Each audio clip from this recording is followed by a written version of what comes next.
Hello everyone, welcome to Sonal's kitchen.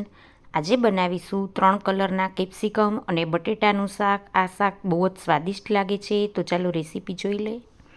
અહીંયા મેં 3 કલરના કેપ્સિકમ લીધા છે, 1 નંગ બટેટું અને 1 નંગ ડુંગળી લીધી છે.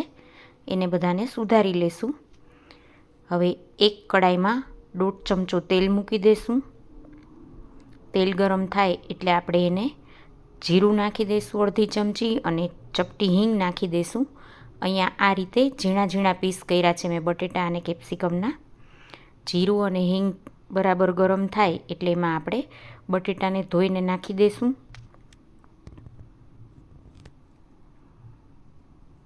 હવે બટેટાને ઢાંકી અને આપણે 1.5 થી 2 મિનિટ માટે થઈને બટેટાને ચડવા દઈશું.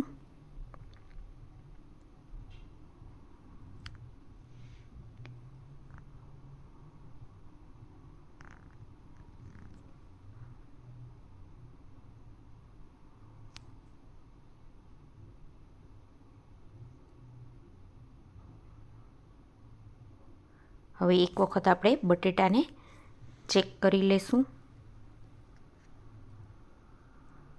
આપણું બટેટું સરસ થોડું એવું કૂક થઈ ગયું છે.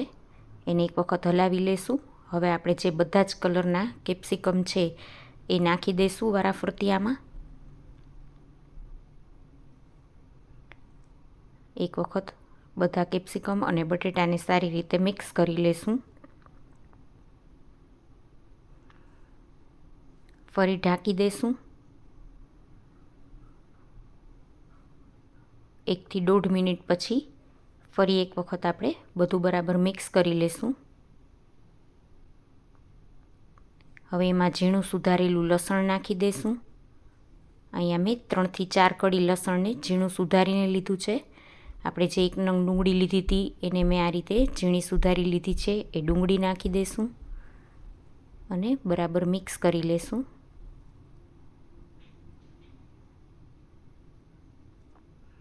હવે ફરી ઢાંકી દઈશું અને થોડી વાર માટે આપણે ચડવા દઈશું. લગભગ 1 મિનિટ જેવું રાખી દીધું હતું. હવે ફરી એક વખત બધું મિક્સ કરી લઈશું. આપણા ડુંગળી મરચાં બધું સરસ એકદમ સરસ બફાઈ ગયું છે. હવે ઝીણું સુધારેલું 1 તીખું મરચું નાખશું, લીલું મરચું, અને 1 ટમેટું ઝીણું સુધારેલું નાખી દઈશું. બધું બરાબર મિક્સ કરી લઈશું અને ઢાંકીને ફરી થોડી વાર માટે ચડવા દઈશું. આપણા બધા જ મરચાં અને બટેટા, ટમેટાં, ડુંગળી બધું સરસ કૂક થઈ ગયું છે. હવે એમાં આપણે મસાલા કરી લઈશું. સ્વાદ પ્રમાણે નિમક નાખી દઈશું.